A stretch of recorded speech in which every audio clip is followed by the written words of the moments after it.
mungkin itu juga bisa menimbulkan pikiran, kok saya seolah-olah tidak diberikan fasilitas yang memadai, gitu.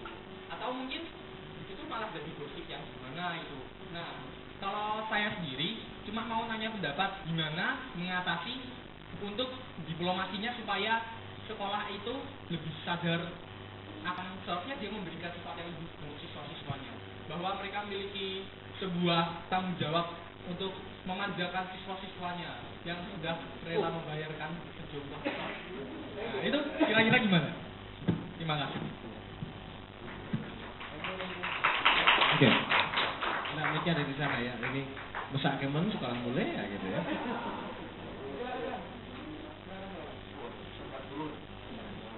Assalamualaikum warahmatullahi wabarakatuh. Nama saya Bobby dari Serikat Buruh Migran Indonesia. Jangankan masalah duit, informasi aja sudah dikorupsi. Di Jakarta saya informasi bahwa di Jogja itu tidak ada lampu merah. Malah di Jogja nggak ada lampu merah. Bagaimana? Ternyata yang ada itu Bangjo.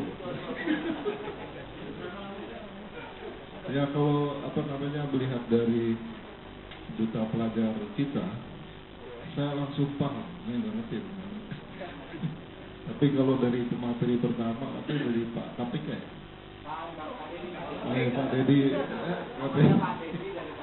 oh ya Pak Dedi dari KPK, saya jadi nggak mengerti. Nggak ngertinya begini Pak. Beberapa waktu yang lalu BNP 2 TKI itu mendapat anugerah apa lah, Badan Nasional Penempatan dan Perlindungan Tenaga Kerja, itu mendapat penghargaan dari kepalanya itu Bapak Jumhur Hidayat, Muhammad Jumhur Hidayat, Haji Muhammad Jumhur Hidayat.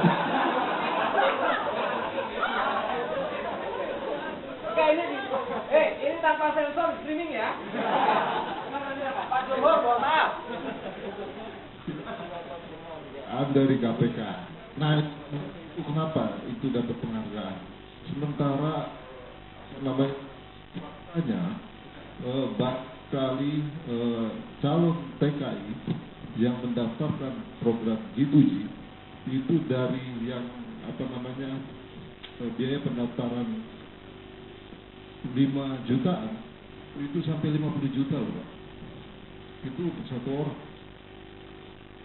Nah kira-kira itu pertanyaan apa yang saya sampaikan. Saya tidak ngerti. Aduh, saking tidak tahunya ini pertanyaannya.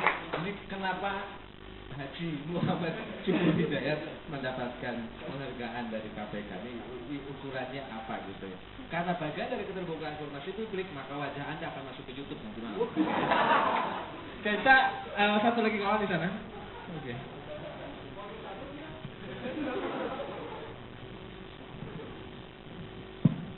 Selamat sore.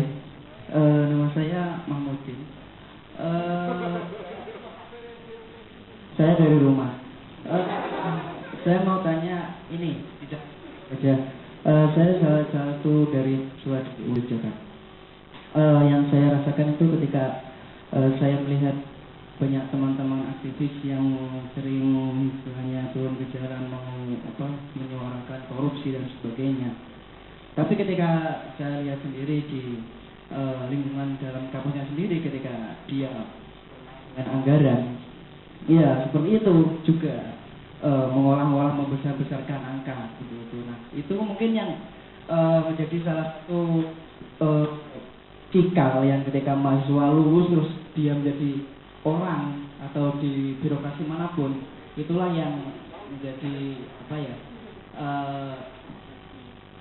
korupsi di selanjutnya. Itu yang pertama. Ketika saya tanya, loh, kamu itu menyuarakan korupsi di dalamnya itu melakukan hal yang seperti itu. Terus dia bilang gini, wah, mana lagi ya? Soalnya kalau ini anggaran nggak dibesarkan, kita nggak bisa ngadain acara. Terus kalau kita juga nggak membesarkan anggaran, kita juga nggak dapat uang. Lagi juga anggaran yang dari atas juga udah dipotong-potong. Nah, hal seperti itu juga membuat pertimbangan juga. Maksudnya ketika yang dari atas itu sudah dari bawah butuh dana, terus cara satu-satunya untuk bikin mendapat ya membesar-besarkan dana, itu yang pertama. Yang kedua, tadi hanya sebuah anekdot dari teman-teman yang dikatakan oleh duta anti korupsi. Ketika orang itu sebagai generasi muda harus cara diskusi, orang itu akan menjadi pintar. Dan kebanyakan orang yang korupsi itu biasanya orang-orang pintar. Terima kasih. Selamat sore. Oh iya, ini datanya sini 2, saya kasih 1 kesempatan terakhir. Nanti ada sesi 2. Boleh sambil duduk, boleh. Assalamualaikum warahmatullahi wabarakatuh. Perkenalkan, nama saya Nunung Elizabeth dari UNY. Nunung Elizabeth. Jadi saya pengen nanggepin statementnya dari Bapak Dodi ya. Tadi kan dikatakan bahwa jumlah penyidik di KPK sudah berkurang begitu banyaknya. Mungkin tahun depan akan berkurang lagi Pak. Jadi apakah dengan jumlah penyidik segitu bisa menangani jumlah korupsi di Indonesia kan gitu? Lalu langkahnya itu seperti apa selain dengan diskusi seperti ini, lalu pembuatan film dan lain-lain? Lalu yang kedua adalah statementnya Mas Muhammad. Ya, Mas Muhammad. Saya setuju sekali bahwa untuk akses dana untuk laut memang ada potongan seperti itu. Keluarga saya sendiri juga punya laut dan dananya turunnya juga seperti itu. Selain itu di sekolah dasar saya sendiri juga pernah menjadi salah satu yang ngurusin administrasi di sekolah. Ternyata juga nota kosong itu jadi senjata utama untuk ngakalin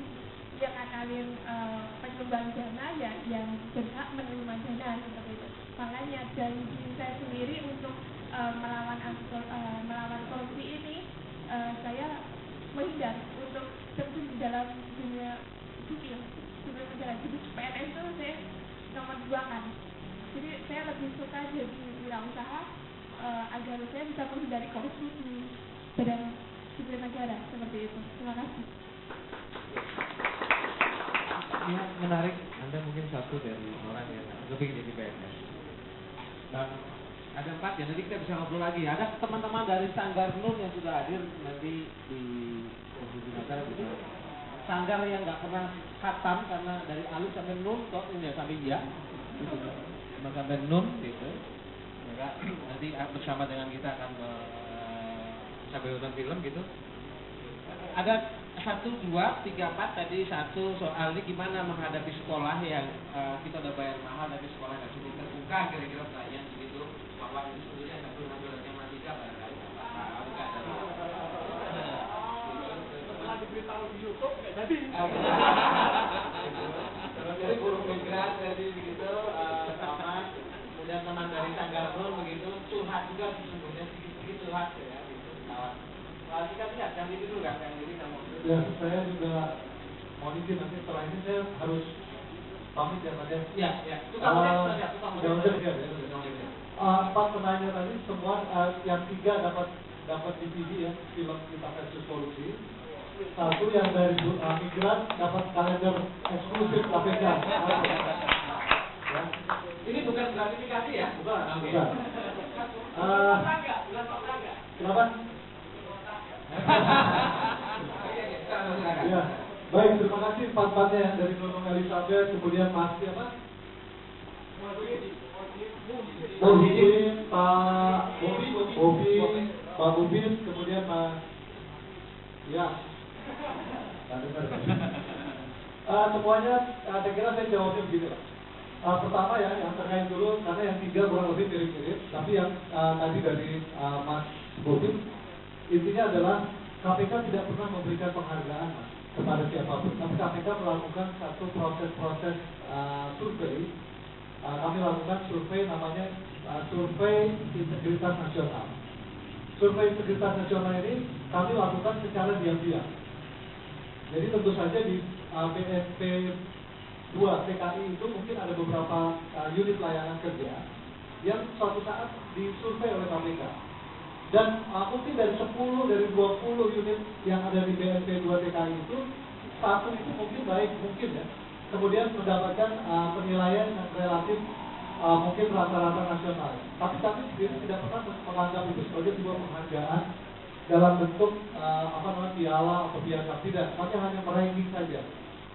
Kemudian mekanisme penilaian yang dilakukan KPK yang kedua adalah kadang-kadang kan mereka merasa begini, tiba-tiba suatu saat Polri marah ke KPK karena indeks persepsi indeks survei integritas nasional yang dilakukan oleh KPK nilainya sangat jelek sekali. Layanan publiknya sangat jelek. Padahal mereka merasa mereka sudah lakukan berbagai hal. Nah, oleh karena itu ada mekanisme yang kedua. Kami memperbolehkan mekanismenya adalah mereka melaporkan apa yang sudah dilakukan berdasarkan inisiatif mereka terhadap upaya pemberantasan korupsi. Nah, jadi ada dua mekanisme itu dan dua-duanya tidak pernah kami berikan dalam bentuk penghargaan. Ini sepatutnya bahasanya.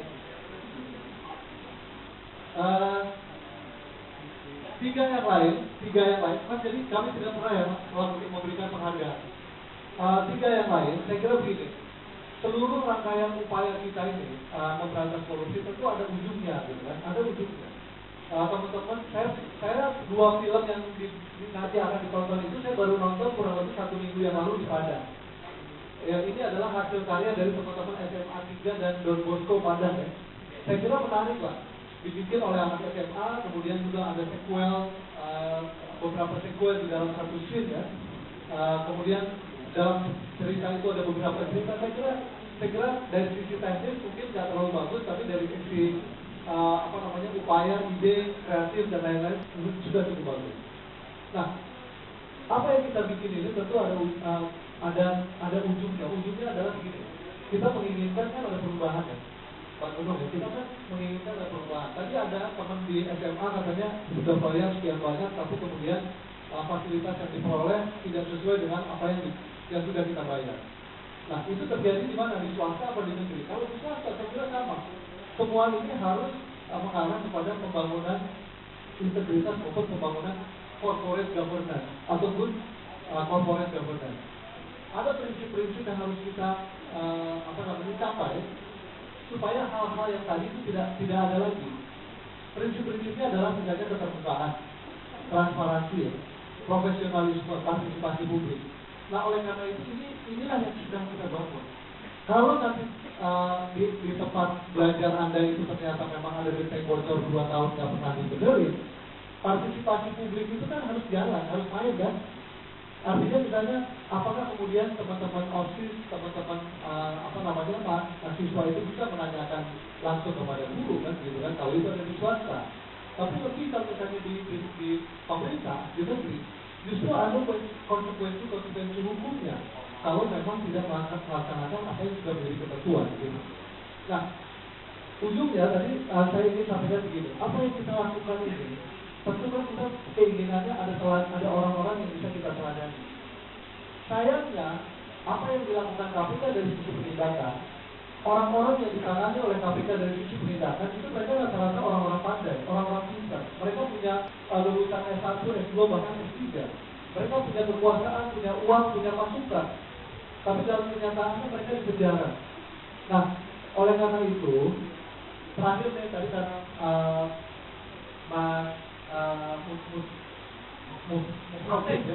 mau dibilang jalan-jalan, saya bukan saya yang jalan-jalan, tapi ini ada cerita dari mantan pimpinan saya, namanya Pak Eri Riana Harja Pamekan. Suatu saat beliau ini datang ke Finland. Finland itu ibu kotanya namanya Helsinki. Nah di suatu saat, pada saat beliau itu ikut dalam sebuah conference berakhir jam 11 malam. Cari taksi malam-malam, susahnya setengah mati. Nah, waktu nyari taksi, ketemu supir taksi satu-satunya. Di supir taksi itu kalau kalian di Jakarta ya, nyari taksi malam-malam pasti kalau dari bandara mau ke Blok M diputar dulu ke Serpong, ya kan? Tapi di Finland dia bilang begini supir taksinya, mau kemana Pak? Mau ke hotel ini? Oh, itu hotel ini jaraknya 8 kilo. Mau nggak? Ya udah nggak apa-apa. Kan beda ya. Daripada udah naik aja, nanti saya putar-putar dulu. dia kasih tahu jaraknya 8 kilo. Kemudian Helsinki jam 11 malam itu sepi banget. Jadi kalau misalnya di Jogja ini mungkin sama dengan Sleman ya, jam 11 malam udah sepi banget, bahkan jam 7, jam 8 toko udah tutup. Jadi lampu merah jam 11 malam itu kan nggak ada orang ya, tapi dia berhenti taksinya. Jalan lagi keluar kota, ada perempatan lagi, ada lampu merah lagi, dia berhenti lagi.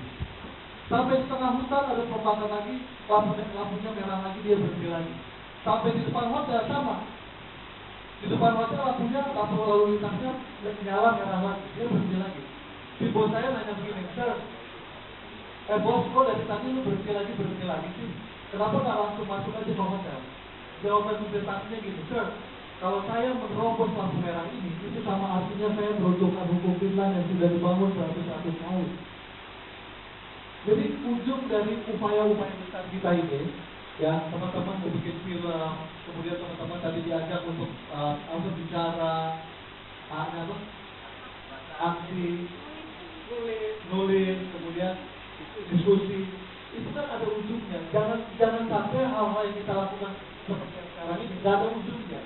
Oleh karena itu kita tetapkan, ya, kita bercita-cita sama bahwa suatu saat bangsa kita harus menjadi lebih baik, bangsa kita harus punya harkat martabat dan kedudukan tinggi supaya dihargai oleh bangsa lain. Oleh karena itu tugas kita bersama. Nah, terkait dengan tadi, apa rencana aksinya gitu kan? Kalau KPK penyidiknya 98, kurangi 20, kurangi 6, kurangi 15, kurangi 1 gitu kan? Kami sudah mengangkat penyidik sendiri dari internal KPK. Nah, teman-teman, tahun ini kami akan buka lowongan kurang lebih 100 lowongan dari KPK. Kalau sudah lulus ya, kalau sudah lulus ataupun baru lulus, itu bisa ikut ke KPK kan? Nanti lihat di di koran programnya Indonesia Memanggil. Nah di situ ada berbagai kesempatan di mana teman-teman bisa juga berkontribusi untuk bangsa dan negara dalam rangka pemberantasan korupsi. Nah itu yang pertama kita lakukan adalah mengangkat penyidik sendiri. Tapi jangan lupa, penyidik ini pun terkait dengan adanya aturan ya. Jadi di dalam KUHP disebut bahwa penyidik adalah Polri. Jadi memang ada tantangannya, meskipun KPK sudah mengangkat penyidik sendiri, belum tentu nanti di dalam proses-proses persidangan itu bisa lancar.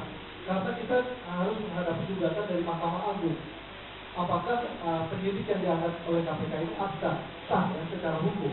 Jadi prosesnya tantangannya masih banyak. Tapi kami terus upayakan, termasuk kita juga mendorong adanya revisi KUHP. Sehingga nanti kita tidak tergantung lagi terhadap Polri misalnya. Nah, saya kira ini gambarannya atas pertanyaan tadi ya. Intinya adalah bagaimana sesungguhnya kita berperan di masing-masing area ini untuk mencoba menurunkan tingkat korupsi di Indonesia.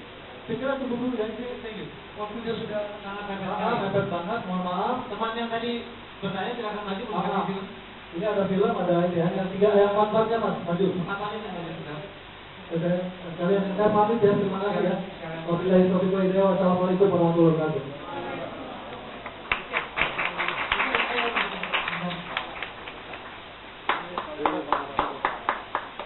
Satu-satunya kalender di Jogja ini. Kang ini ada KPK korupsi.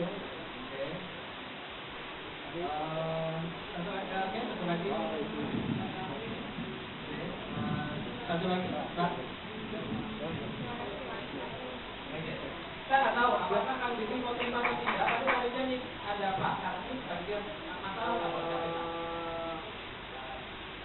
Plakat nggak ada amplopnya kan? Nggak ada amplopnya. Plakat nggak ada amplopnya, teman kasih, Mas Tommy itu saya kasih. Harus Kang Farid ya Pak, ada belum ini boleh gitu.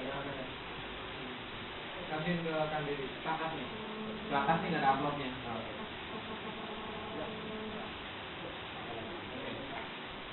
Oke, terima kasih. Kasih tepuk tangan buat Kang Didi. Tapi kali ini bukan yang terakhir kita saya kira teman-teman pelajar, teman-teman mahasiswa pasti akan sangat senang untuk bisa berdiskusi dan berkontribusi dengan gagasan-gagasan untuk KPK. Karena mari bersama-sama kita teriakkan Indonesia bersih. Indonesia bersih. Terima kasih tepuk tangan buat Kang Didi yang mau membicarakan. Kawan-kawan Kang Didi, makasih atas kehadirannya. Tukang ojek sudah siap, Mas Dodi. kita lanjutkan diskusi ini terkait dengan Muhammad dan Ramadan. Ramadan itu siapa?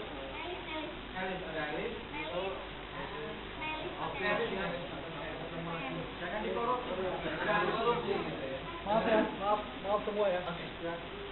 Debat udah nggak dapat lagi tiket habis. Ya. Ya. Oke. Ini penghujung tahun. Sudah terima kasih mau hadir di penghujung tahun KPK. Kan Muhammad beri keterangan. Nanti saya akan undang lagi kawan-kawan untuk bisa mungkin bertanya dan bergagak. Iya, silakan ya. Oke, yang pertama saya kira prinsipnya yang dari Genteng Pecah tadi ya, itu transparansi, terus bagaimana diplomasinya untuk itu yang saya kira mekanisme pertama yang tersedia di sekolah itu adalah ada yang namanya komite sekolah. Sayangnya hampir di sebagian besar komite sekolah itu hanya stempel sekolah saja gitu. Bagaimana untuk mensahkan kebijakan-kebijakan yang diingini oleh kepala sekolah supaya menjadi sah seakan-akan itu keinginan dari wali murid, sehingga dia terhindar dari Permendiknas tentang larangan komutan. Itu yang pertama. Jadi yang sudah saya sampaikan. Nah, sehingga kemudian yang soal yang lain juga transparansi ini penting juga misalnya ditanyakan seberapa sebetulnya bos yang diterima oleh setiap sekolah untuk kami sebagai siswanya. Itu saja siswa nggak tahu berapa dapat bos, Mas. Nggak tahu. Nah ini soal transparansi dan untuk apa bos itu. Nah jadi pelajar itu akan menarik kita nggak usah jauh-jauh dulu ke pejabat negeri itu yang tinggi, tapi internal dulu lah. Di sekolah bisa nggak mempertanyakan transparansi semacam itu. Karena SD, SMP, SMA itu semua sudah dapat bos dan berapa sebetulnya untuk kita gitu, jatah kita untuk bos itu, misalnya gitu-gitu. Nah, diplomasinya saya kira mulailah teman-teman bergabung dengan pembuatan film semacam ini, kemudian diputar bersama-sama dan didiskusikan pasca film selesai. Nah itu saya kira akan menginspire gitu, menginspirasi kita untuk melakukan perlawanan pada level sekolah. Kemudian yang kedua soal banyak orang yang berteriak anti korupsi, terutama itu di mahasiswa ya, tapi ternyata juga melakukan pembengkakan anggaran. Nah inilah saya kira yang disebut dengan kebudayaan kita ini memang integritasnya. Kadang-kadang alasannya kan, ya itu kan bukan untuk saya tidak memperkaya saya kok, itu untuk juga digunakan secara bersama-sama. Niatnya baik, tapi itu bukan kebaikan karena caranya tidak baik. Ingat ya, ada 3 tindakan disebut kebaikan, itu ketika memenuhi 3 kriteria baik. Nah apa yang dilakukan oleh teman mahasiswa tadi itu bukan sebagai kebaikan, meskipun niatnya baik. Nah yang terakhir soal bagaimana tadi yang soal PAUD tadi dan macam-macam itu, saya kira memang kita harus melakukan perlawanan pada level kita sendiri untuk menolak adanya pungutan-pungutan itu. Nah persoalannya adalah sejauh mana kita mampu melawan strategi ini. Kalau zaman dulu itu disebut dengan politik bakul pitik. Ya. Jadi dulu itu ada tradisi di bakul pitik itu kalau satu pembeli sudah datang ke seorang bakul pitik, misalnya dia mau membeli 10.000 harganya, maka kalau dia ke bakul pitik yang lain itu pasti harganya lebih tinggi dari 10.000. Nah sehingga otomatis setelah sampai ujung pasar sana dia balik lagi, ternyata ke bakul ini yang paling murah. Atau kalau dia jual, maka begitu bakul pitik pertama itu menawar harganya, maka bakul pitik yang lain bersepakat akan ada di bawahnya. Nah sehingga otomatis ini akan kembali lagi, oh bahwa ternyata bakul yang sana yang paling tinggi menawar ayam saya. Gitu. Nah, sebetulnya kalau misalnya sekolah-sekolah PAUD misalnya, tadi semua bersepakat seperti itu, akhirnya akan diberikan tanpa potongan karena daripada uang nggak ada yang terima. Maka dia akan kembali ke sekolah yang pertama. Lah ini soalnya enggak, sekolahnya di sini enggak mau, sini ham-ham, nah itu kan masalahnya. Nah ini bagaimana kita membuat komitmen kebudayaan, integritas budaya, bahwa kita mempertaruhkan masa depan anak-anak, dididik dengan cara-cara tidak baik, dididik dengan cara-cara nyuap, Jadi bagaimana guru akan mengajari cara nyuap dengan penuh ekspresi dan penuh dengan mimik yang dahsyat gitu, mendalam, menjiwai. Kalau aku gini yo nyuap nggak akan bisa dilakukan. Sehebat-hebatnya orang ceramah ketika dia di dalam hatinya melakukan apa yang dia omongkan dalam kejahatan, maka apa yang dia omongkan tidak akan bisa diterima. Nah ini kultur yang semacam ini yang perlu dilawan. Indonesia bersih, bersih Indonesia. Oke, saya kira itu. Mari kita nge-band sama-sama. Nelis mau kasih statement juga nggak? Ini mau nambahin aja ya, soalnya tadi sekolah di sekolah saya juga ada proyek rusak tapi lama nggak dibenerin, terus nggak salah kayak gitu. Dia SMA di satu Jakarta, tapi dari siswanya sendiri sih kita kan ya untuk masukan aja nih buat teman-teman semuanya. Kalau misalkan ada yang kurang enak dari fasilitasnya yang kurang memadai atau apa, coba kita bentuk suatu acara, misalkan mau diadain di aula atau di mana di situ tuh kita sama-sama diskusi. Dan diskusinya itu tentu saja dengan adanya guru pembimbing, adanya juga beberapa komite dan selaku penyelenggara di sekolah juga bisa melakukan. Dari situ tuh kita juga saling berdiskusi kan, kita saling menerima atau gimana. Contohnya ini kalau misalkan di sekolah Helis namanya adalah Sarasehan. Di SMA 1 Jakarta itu namanya Sarasehan, yaitu sarana seperti bahasa Jawa, sarana wangsulan, pokoknya guru maksuli siswa dan pokoknya saling sama-sama kita share, sama-sama gini, kita bilang anggaran sekolah kurang ini, anggaran ini, transparansi mana, guru ada karena ini, guru cuma ngejar sertifikasi, kayak gini gimana, harusnya kita gimana, gini. Nah di situ kita di situ bergerak gitu sebagai pemuda Indonesia tentunya buat masukan ke teman-teman aja. Kalau misalkan ada yang dirasa kurang fasilitas yang kurang enak, atau misalkan di sekolah merasa ada yang korupsi waktu, misalkan guru yang ngajar cuma ngejar sertifikasi, dananya tidak jelas dari mana, buatlah acara seperti itu. Dengan seperti itu kita juga membantu memberantas korupsi Indonesia walaupun melalui hal yang kecil. Terima kasih. Terima kasih. Oke, tepuk tangan. Teman-teman, saya mau cut sebentar. Kita akan nonton satu film dari mana dulu Mas?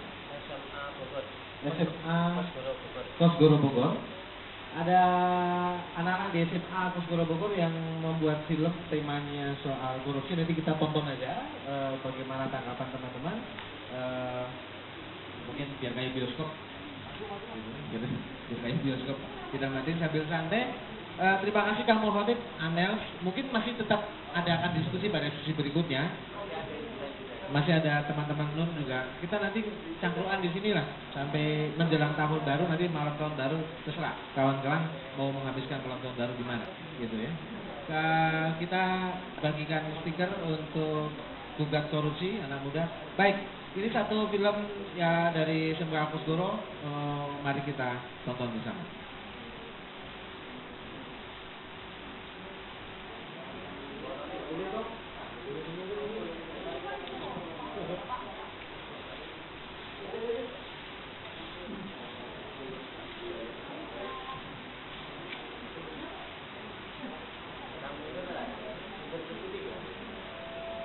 Ambil di situ ya kan? Jaga seperti ya.